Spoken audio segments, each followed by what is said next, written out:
अस्सलाम वालेकुम। मेरा नाम है फ़ाइक अहमद और आप सबको सीएसएस की सेकंड क्लास में बहुत ज़्यादा खुश आमदीद।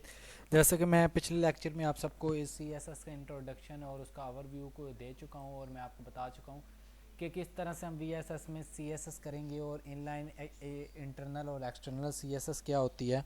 तो आज के इस लेक्चर में बेसिकली हम बात करेंगे कि किस तरह से सिलेक्टर सीएसएस सिलेक्टर इन सीएसएस के किस तरह से यानी कि हम सिलेक्टर को यूज़ कर सकते हैं और उसके अलावा जो ग्रोम डेवलपर टूल्स हैं उसको हम किस तरह से यूज़ कर सकते हैं। तो बगैर ज़्यादा टाइम ज़ाय किए मैं आपको वीडियो की तरफ चलता हूँ। तो मैं यहाँ पे फोल्डर बना चुका हूँ ऑलरेडी लेक्चर 2 CSS ट्यूटोरियल के अंदर। आप उसे बना के और राइट क्लिक करके इसको यहाँ पे VS कोड में ओपन कर लीजिएगा। यहाँ पे मैं फ़ाइल बना लेता हूँ इंडेक्स डॉट, यहाँ पे फाइल में बना लेता हूँ इंडेक्स डॉट HTML के नाम से और इसको मैं एंटर कर देता हूँ और ये फाइल आ चुकी है। उसके बाद फ़ौरन से पहले जो हमारा बेसिक कोड है हम उसको राइट कर लेते हैं यहाँ पे और इसको मैं साथ ही ब्यूटीफाई भी कर लेता हूँ। और उसके बाद बॉडी पे हम चलते हैं। तो सबसे पहले यहाँ पे मैं H1 का टैग लगाना चाहूँगा और उसके बाद H1 के अंदर मैं लिखना चाहूँगा सिलेक्टर SCLECTOR सिलेक्टर इन CSS और इसको मैं यहाँ से राइट क्लिक करके और साथ ही लाइव सर्वर में ओपन कर लेता हूँ ताकि यानी कि ये सही नज़र आए क्लियर। तो ये लाइव सर्वर में ओपन हो चुका है सिलेक्टर इन CSS। तो यार सिलेक्टर बेसिकली क्या है, ये कल मैं आपको यानी कि लास्ट लेक्चर में मैं आपको एक बार समझा भी चुका था कि किस तरह से अगर हमने कलर चेंज करना है पी के टैग्स का तो हम किस तरह से उसको कर सकते हैं। तो आज के इस लेक्चर में मैं आपको बेसिकली बताऊंगा कि हम किस तरह से किस टैग को आईडी दे के क्लासेस दे के ग्रुप सेलेक्ट किस तरह से कर सकते हैं, किस तरह से यानी कि एलिमेंट और आईडी यानी कि सिलेक्टर को यूज़ करके टैग्स में उनको डिज़ाइन कर सकते हैं। तो यार यहाँ पे सबसे पहले हम बात कर लेते हैं कि एलिमेंट सेलेक्ट कैसे होता है। मैं फ़िलहाल इंटरनल CSS करने जा रहा हूँ क्योंकि यार एक्सटर्नल CSS हमें बार बार फाइल्स चेंज करनी पड़ेंगी। उस फाइल में स्टाइल करूँगा और इस फाइल में आके वो लिखूँगा तो आपको शायद थोड़ी मुश्किल हो कोड को समझने में, इसलिए मैं इंटरनल CSS ही आज करूँगा। ठीक है, तो यहाँ पे मैं इसकी एंटर करके इसकी क्लोजिंग भी हो चुकी है साथ ही। तो यहाँ पे मैं क्या करता हूँ, मैं फ़िलहाल टैब दबाता हूँ और यहाँ पे यार मैं पी के बहुत ज़्यादा टैग्स बना लेता हूँ। पी के अंदर मैं लिख लेता हूँ this is element ELEMENT element SELECTOR element selector. ठीक है, और उसके बाद मैं इसको यहाँ से कॉपी करता हूँ। ठीक है, और बहुत ज़्यादा बार कंट्रोल D कर देता हूँ और यहाँ पे अगर मैं इस फाइल को सेव करके क्रोम पे जाता हूँ तो आप देखो यार ये नीचे सारा कुछ लिख के आ चुका है। ठीक है, अब मैं चाहता हूँ कि यार मैं इस सारे जितने ये टैग हैं इस सेम लाइन है इन सब पे एक ही डिज़ाइन अप्लाई हो। तो इसके लिए यार मैं क्या कर सकता हूँ कि मैं सिंपली एलिमेंटर सेलेक्टर को यूज़ कर सकता हूँ। वो कैसे, मैं सिंपली यहाँ पे स्टाइल के अंदर जाता हूँ और यहाँ पे सबसे पहले तो मैं लिख देता हूँ ऊपर एलिमेंट ELEMENT एलिमेंट SELECT और सिलेक्टर एलिमेंट और इसको मैं कमेंट कर देता हूँ। ठीक है, ताकि आपको पता लगे कि एलिमेंट सेलेक्टर। अब यहाँ पे मैं क्या करता हूँ कि यार सिंपली मैं P लिखूँगा और उसके बाद दरमियानी ब्रैकेट दबा के एंटर करूँगा। एंटर करके नीचे वाली लाइन पे जाता हूँ। तो यार आपको मैंने पीछे डिस्कस कर दिया था कि ये दरमियानी ब्रैकेट मैंने क्यों डाली है और P का क्या मतलब है, दोबारा से बता देता हूँ। ये जो P है ना, ये वाला टैग हमने यहाँ पे यूज़ किया है। तो ये एलिमेंट सेलेक्टर में क्या होता है कि जस्ट मैं टैग का नाम लिखूँगा और यहाँ पे मैं अगर मिसाल के तौर पे मैं लिख देता हूँ CORLOR कलर, उसके बाद एंटर करता हूँ और यहाँ पे रेड लिख देता हूँ। ठीक है, और उसके बाद दोबारा से न्यू लाइन पे जाता हूँ, control shift enter, control Z से मैं जाता हूँ कंट्रोल एंटर। ठीक है, और यहाँ पे मैं जाता हूँ BSC बैकग्राउंड कलर जो है ना यार वो उसका कुछ अलग सा हो जाए। बैकग्राउंड कलर अगर मैं इसका डालता हूँ तो यार मैं यहाँ पे ये लिखा हुआ मैं इसको डाल देता हूँ। ठीक है, और मैं फाइल को सेव करता हूँ। तो अब देखना यार, अब देखो यार जितने भी ये लाइंस थी ना जो मैंने P के टैग्स के अंदर यूज़ हुई थी तो यार उन सब का बैकग्राउंड कलर और कलर चेंज हो चुका है। अगर यहाँ पे मैं एक और चीज़ लगाऊं, अगर मैं यहाँ पे एंटर करूँ तो यहाँ पे अगर मैं लिख देता हूँ स्पैन, स्पैन के अंदर मैं लिख देता हूँ यार दिस इज़ एलिमेंट SELECT और सिलेक्टर। ठीक है, और मैं सेव करता हूँ फाइल को। अब रिफ्रेश करता हूँ तो यार इस पे कलर और बैकग्राउंड कलर इसलिए अप्लाई नहीं हुआ कि हमने उसको स्टाइल में जाकर डिज़ाइन में बताया हुआ है जस्ट कि जो हमारा एलिमेंट सेलेक्टर है ना, जो एलिमेंट सेलेक्टर है उसके ऊपर एलिमेंट सेलेक्टर में हमने जस्ट ये बताया हुआ है कि पूरे पेज पे जो पी का टैग है ना, जहाँ जहाँ पे पी का टैग यूज़ हुआ है और उसके अंदर जो सा भी टेक्स्ट या लाइन या कुछ भी लिखा हुआ है ना, उसका कलर और बैकग्राउंड कलर यूज़ हो जाए। हमने उसको स्पैन का नहीं बताया। तो एलिमेंट सेलेक्टर में ये होता है कि अगर आपके पेज में बहुत ज़्यादा टैग्स एक जैसे यूज़ हुए हैं और आप उन टैग्स पे एक ही स्टाइलिंग चाहते हैं, तो आप यार सिंपली पी एलिमेंट का टैग का यूज़ कर सकते हैं। अगर मिसाल के तौर पर यहाँ पे मैं पी नहीं चाहता, मेरे पेज पे ज़्यादा स्पैन के टैग्स यूज़ हुए हैं, तो मैं यार यहाँ सिंपली स्पैन लिखता हूँ और इसको यानी कि सेव कर देता हूँ इस फाइल को। और यहाँ पे अगर मैं जाता हूँ तो यार ये देखो उन सब से हट गया है और जो स्पैन वाला एक पेज के अंदर फाइल पड़ी थी उस पर अप्लाई हो चुका है। मैं अगर 2-3 और स्पैन की लाइंस कॉपी कर लेता हूँ, ठीक है, और उसके बाद पेज को रिफ्रेश करता हूँ तो देखो यार ये दिस इज एलिमेंट सेलेक्टर उसने स्पैन वाली जितनी लाइंस थी सबको डिज़ाइन कर दिया है, ठीक है। अब मैं यहाँ से अगर बैक लेता हूँ तो मुझे उम्मीद है कि आपको एलिमेंट सेलेक्टर की समझ आ गई होगी। एलिमेंट सेलेक्टर अगर बहुत ज़्यादा टैग्स आपके पेज में एक जैसे यूज़ हो रहे हैं, उनको स्टाइल करना चाहते हैं आप, तो आप एलिमेंट सेलेक्टर को यूज़ कर सकते हैं। यानी कि बहुत ज़्यादा टैग्स इकट्ठे हैं तो उन पर एक जैसी स्टाइलिंग अप्लाई करने के लिए। तो यहाँ पे हमारा दूसरा सेलेक्टर निकल के आता है, उसका नाम है आईडी सेलेक्टर। मैं यहाँ पे लिख देता हूँ SELECTOR ID selector, control ID selector और यहाँ पे कंट्रोल की, ठीक है, और उसके बाद मैं इसको एंटर कर देता हूँ। आईडी सेलेक्टर बेसिकली यार ये होता है कि मिसाल के तौर पे इस चीज़ की आपको समझ आ जाएगी है। अब मैं यहाँ से ना इसको रेस कर देता हूँ, ठीक है। मैं चाहता हूँ कि यार इसकी जो आईडी है ना, इसको मैं आईडी दे दूँ मिसाल के तौर पर आईडी इज इक्वल टू, यहाँ पे मैं आईडी इसकी दे देता हूँ मिसाल के तौर पे ID is equal to ID मैं कुछ भी दे देता हूँ, आईडी मैं दे देता हूँ मिसाल के तौर पे आईडी आप कुछ भी दे सकते हैं। तो मैं यहाँ पे यार क्या लिख देता हूँ कि बीजी मिसाल के तौर पे मैं लिख देता हूँ येलो, रेड लिख देता हूँ, बीजी रेड, ठीक है। यार ये आपने टेंशन नहीं लेनी, आप आईडी कोई भी दे सकते हो, ठीक है, ये घबराने की बात नहीं है, अपना नाम लिख देना बेशक। तो ये मैंने आईडी दे दी। जैसा कि आपको पता है हर बंदे की एक आईडी होती है, हर बंदे की डिफरेंट शनाख्त होती है। तो जो एक बंदे की आईडी होती है वो दूसरे की आईडी नहीं हो सकती, ज़रूर कि उसकी आईडी में कुछ ना कुछ चेंजिंग होगी इस आईडी की निस्बत, ठीक है। अब मैं क्या करता हूँ कि यार मैं सिंपली जाता हूँ और यहाँ पे ना मैं आईडी को रिप्रेजेंट करता हूँ। मैं जस्ट टैग नहीं लिखता कि यार कौन से टैग पे अप्लाई हो, मैं उसको आईडी बताता हूँ स्टाइलिंग को कि पेज के अंदर बीजी रेड के नाम से एक आईडी पड़ी है, ठीक है। और यहाँ पे मैं अगर ब्रैकेट्स डाल देता हूँ और यहाँ पे मैं उसको बताता हूँ कि यार पेज के अंदर ना पीजी नाम से एक आईडी पड़ी है, ठीक है, तो तुम उसको क्या करो कि स्टाइल करो, उस पर ये वाला स्टाइल अप्लाई हो, ठीक है। अब ये देखो ये दोनों सेम है, ठीक है, पीजी रेड पे। अब मैं क्या करता हूँ कि अंदर मैंने उसको क्या बताया आईडी सेलेक्टर के अंदर कि मैंने उसको टैग का नहीं बताया कि कौन से टैग के अंदर आईडी पड़ी है, मैंने जस्ट उसको आईडी बताई कि यार पेज के अंदर इसकी इस नाम से एक आईडी पड़ी है। उस पर तुम क्या करना कि जो उसका कलर है ना, उसको तुम क्या कर देना, कलर को कि उसके कलर को तुम कर देना येलो, और सॉरी कि उसके कलर को हम COL और कलर और येलो YELLOW येलो कर देना। और उसके बाद कलर को येलो करने के बाद तुम क्या करना, बैकग्राउंड जो कलर है, बैकग्राउंड कलर उसको नीचे एंटर करके यहाँ पे तुम क्या करना है, इसको दबा देना, ठीक है। अब देखते हैं क्या होगा। ब्लू मैंने उसका बैकग्राउंड कलर कर दिया और मैंने सिंपली इस फाइल को सेव किया। तो जैसे ही मैं इसको रन करूँगा तो यार ये देखो किधर गया, सॉरी आईडी पीजी आईडी, ठीक है, आईडी। तो मैं आपको बताता हूँ यहाँ पे हमने क्या मिस्टेक की।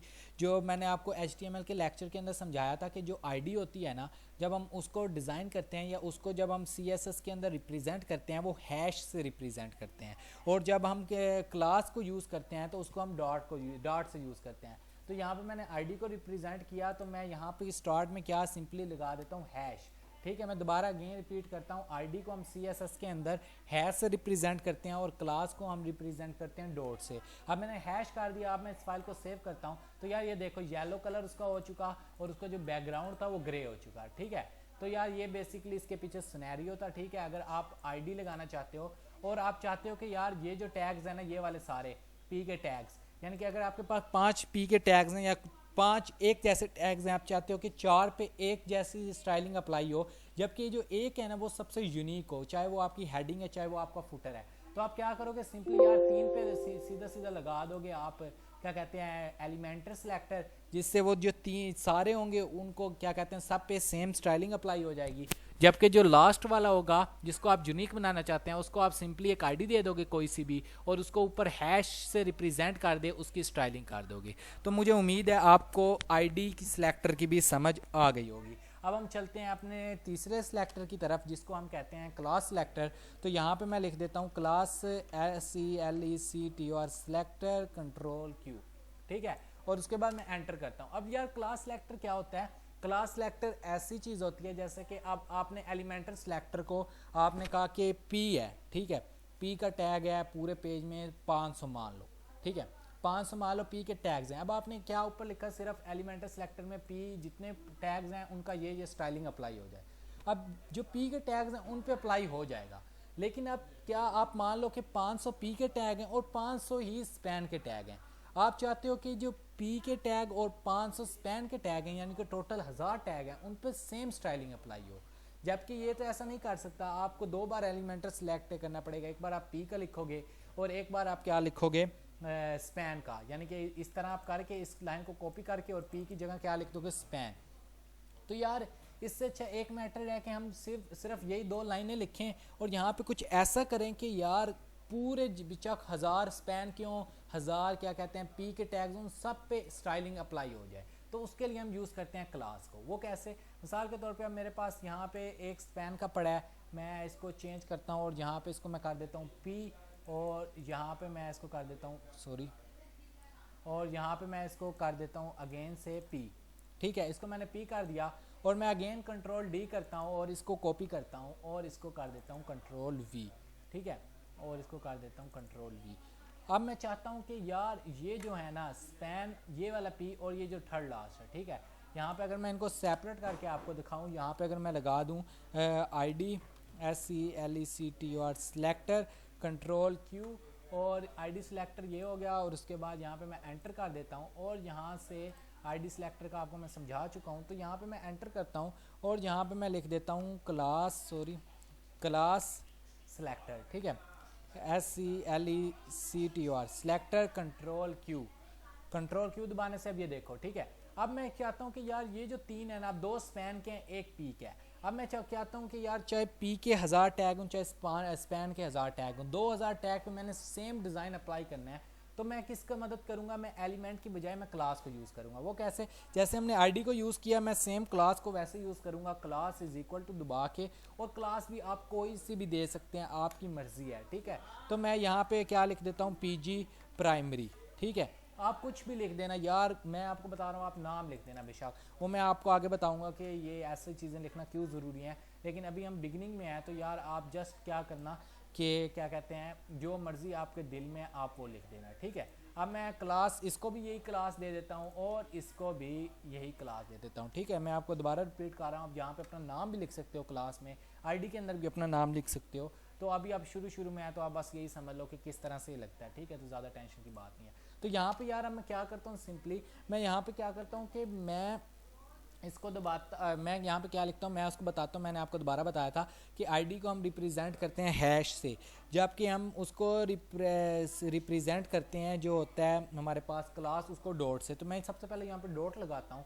ठीक है, और डॉट लगाने के बाद जो मैंने क्लास दी थी ये BG प्राइमरी, मैं इसको कॉपी मारता हूँ और यहाँ पे इसको पेस्ट कर देता हूँ ताकि उसको पता चले कि यार हम किस क्लास को यूज़ करने जा रहे हैं, ठीक है।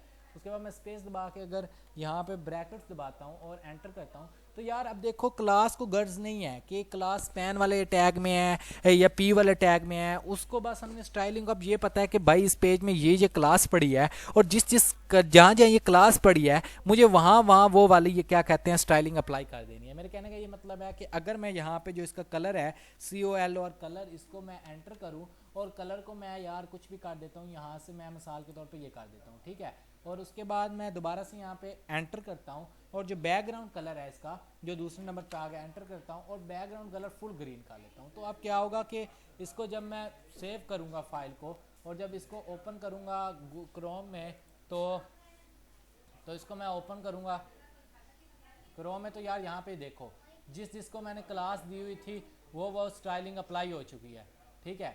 तो यहाँ पे ये सिनेरियो था क्लास का कि अगर यार आप एक पेज पे क्या कहते हैं स्टाइलिंग अप्लाई करना चाहते हैं और आप चाहते हैं कि जिस पेज को आप क्लास दो उस पेज पे वो स्टाइलिंग अप्लाई हो जाए, यानी कि अगर आप एलिमेंटर को यहाँ पे चूज़ करते हो तो यार आपको P के लिए अलग ये डिज़ाइनिंग लिखना पड़ेगा, सेम आपको ये कॉपी करके यहाँ पे P की जगह स्पैन लिखना पड़ेगा, तब वो 2000 लाइन पे होगा। इससे बेटर ये है कि आप सबको लाइन में क्लास देते जाओ तो फिर क्लास देने के बाद ये होगा कि डिज़ाइनिंग को कोई फ़र्क नहीं पड़ता कि आपका वहाँ पे पी का टैग पड़ा है या स्पैन का टैग पड़ा है, वो उन तमाम लाइनों पर अप्लाई कर देगा स्टाइल जहाँ पे क्लास पड़ी होगी। ठीक है, अभी मैं जाता हूँ ग्रुप सेलेक्टर की तरफ, एक बार मैं दोबारा इनकी तरफ आऊँगा और दोबारा आप सबको समझाऊँगा ये बारी बारी।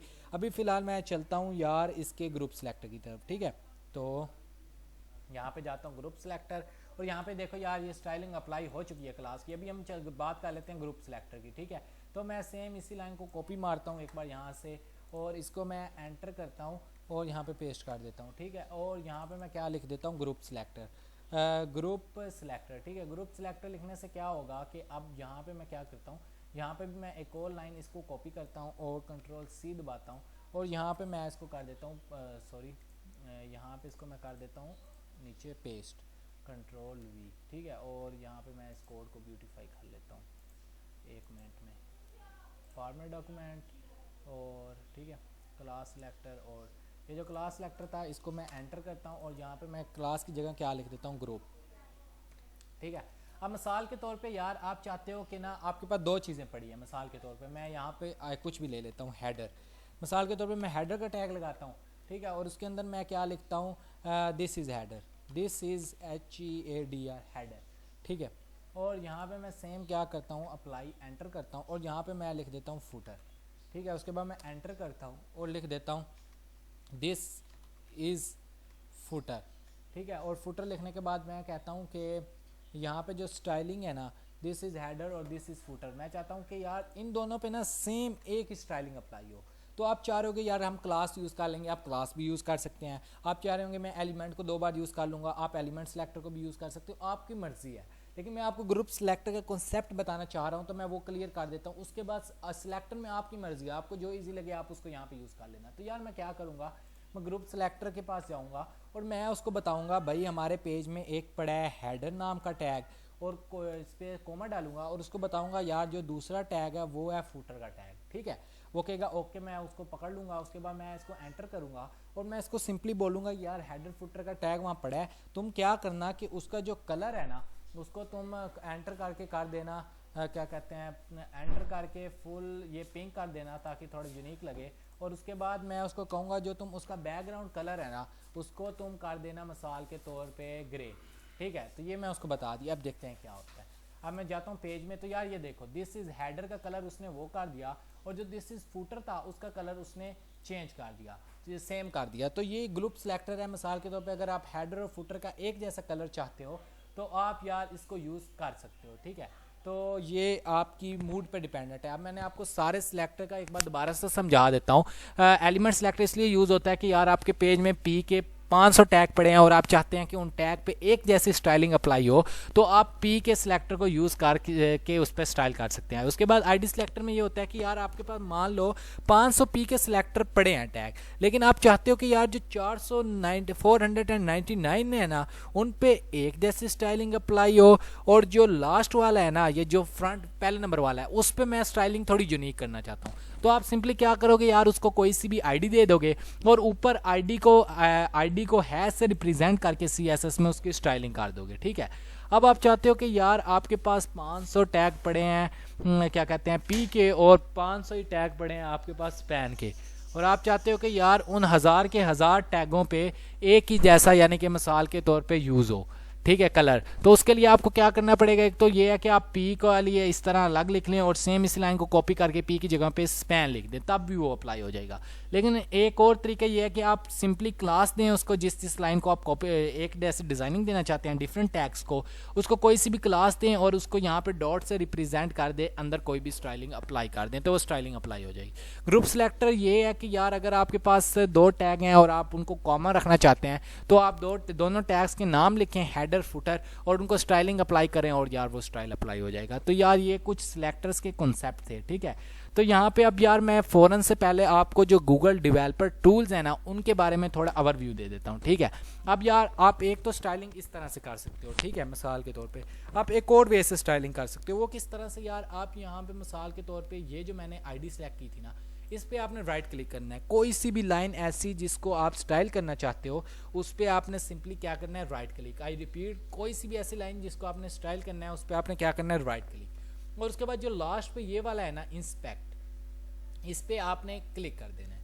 जैसे ही आप इस पर क्लिक करोगे तो यहाँ से ये इस तरह से आपके सामने ओपन होके आ जाएगा। ठीक है, अब देखो अगर मैं इस पर क्लिक करता हूँ तो ये देखो ये मुझे बता रहा है कि ये ऊपर, ये देखें ये यहाँ पे ऊपर बता रहा होगा स्पैन बीजी प्राइमरी। तो ये मुझे बता रहा है कि यार ये कहाँ, ये जो तुमने जिस लाइन पे आपने माउस की पे वो रखा हुआ है वो ऊपर वो वाली लाइन है। अगर मैं इसको नीचे करता हूँ तो यार ये देखो नीचे वाली लाइन पे आ गया। अगर मैं इसको इस वाली लाइन पे करता हूँ ये उस वाली लाइन पे चला जाएगा। ठीक है, उसके अलावा अगर आप यहाँ से खुद से सिलेक्ट करना चाहते हैं तो आपको यहाँ पे ये एरो नज़र आ रहा होगा, आप सिंपली इस एरो पे क्लिक करो और यहाँ पे चले जाओ। ठीक है, तो यहाँ पे ये आपको सारी डिटेल बता देगा। ठीक है, कि आपने क्या क्या यूज़ किया हुआ है। ठीक है, तो अभी फिलहाल मैं इसको बंद करता हूँ और मैंने मिसाल के तौर पे ये वाली लाइन डिज़ाइन करनी है। मैं इस पर राइट क्लिक करता हूँ, इंस्पेक्ट में जाता हूँ तो देखो यार ये वाली लाइन उसने मुझे दे दी है कि भाई ये वाली लाइन है। और यहाँ पे अगर तुम देखो तो पीजी प्राइमरी में यार मुझे ये यहाँ पे ये वाले कलर दे रहा है। देखो यहाँ पे यही कलर हमने यूज़ किए हुए हैं, डार्क गोल्डन और डार्क ग्रीन, पीजी प्राइमरी। ठीक है, तो यहाँ पे मैं आपको दिखा देता हूँ पीजी प्राइमरी डार्क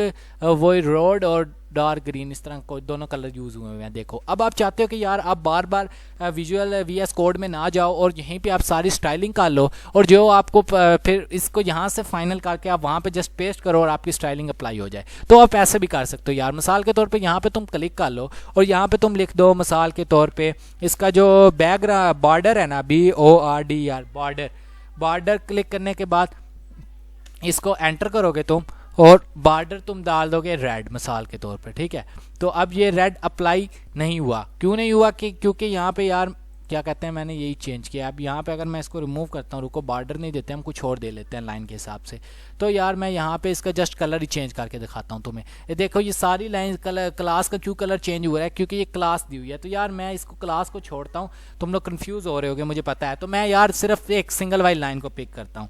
ठीक है, अब यार दोबारा से बताता हूँ, गूगल क्रोम डेवलपर तुम इस तरह से यूज़ कर सकते हो कि अगर तुम चाहते हो कि तुम बार बार VS कोड में आकर डिज़ाइनिंग ना करो, बल्कि इसी पेज पे तुम डिज़ाइनिंग करो और उस डिज़ाइनिंग को कॉपी करके अपने VS कोड में पेस्ट कर दो और तुम्हारी डिज़ाइनिंग तुम्हारे पेज पे अप्लाई हो जाए। उसके लिए तुम क्या करना, जिस लाइन को तुम डिज़ाइन करना चाहते हो उस पर सिंपली राइट क्लिक करो, उसके ये लास्ट वाला ऑप्शन है इंस्पेक्ट, इस पर तुम क्लिक करो तो तुम्हें ये लाइन वो बता देगा कि ये भाई ये वाली लाइन है। जैसे इस लाइन पे तुम माउस लेकर आओगे वो ऊपर बता देगा कि ये वाली लाइन पिक हुई है।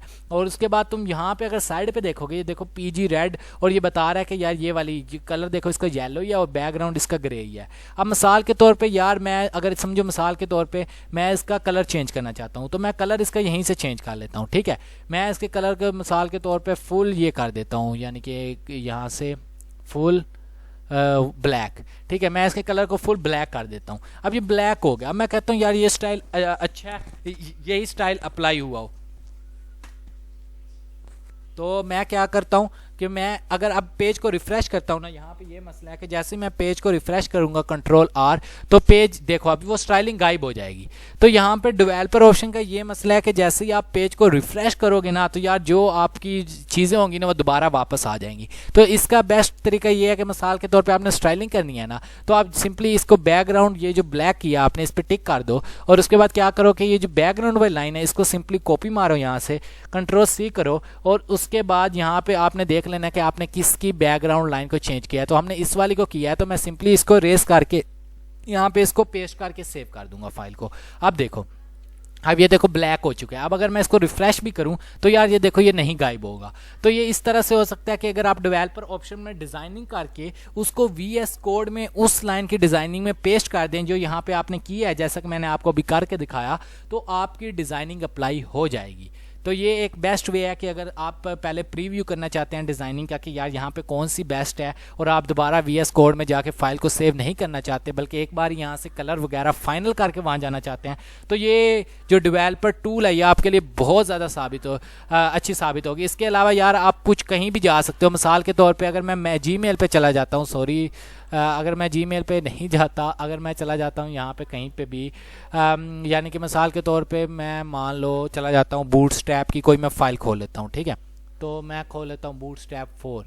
तो मैं अब बूटस्ट्रैप 4 मेरे सामने आ गई है। ठीक है, इंट्रोडक्शन, इस पर मैं क्लिक कर देता हूँ। तो यार आप किसी भी वेबसाइट पे यूज़ कर सकते हो। मिसाल के तौर पे अब मैं इस पर किया है ना, मैं इस पर राइट क्लिक करता हूँ, इंस्पेक्ट में जाता हूँ तो यार ये देखो ये मुझे कलर बता रहा है, ये देखो ये मुझे बॉर्डर बता रहा है भाई, ये बॉर्डर यूज़ हुआ हुआ है, ठीक है। और ये देखो ये कलर भी मुझे दिए रहा है कि यार ये वाला कलर यहाँ पे यूज़ हुआ है। मैं यहाँ पे भी इसका कलर चेंज कर सकता हूँ, ये देख रहे हो तुम। अब मैंने ब्लैक कर दिया इसके कलर को, ठीक है। मैं इसके कलर को ग्रीन कर देता हूँ, ये देखो अब मैंने ग्रीन कर दिया। तो यार तुम किसी भी साइट पे जाके इस तरह से स्टील का इस्तेमाल कर सकते हो और तुम प्रीव्यू कर सकते हो कि यार अगर यहाँ पे ये वाली डिज़ाइन होती तो यार ये कैसा लगता, और उसको फिर अपने लिहाज से डिज़ाइन कर सकते हो। लेकिन याद रहे जैसे ही तुम पेज को रिफ़्रेश करोगे, जैसे कि मैं यहाँ पे पेज को कर देता हूँ रिफ़्रेश, तो वो ऑटोमेटिकली अपनी डिफ़ॉल्ट पोजीशन में चला जाएगा।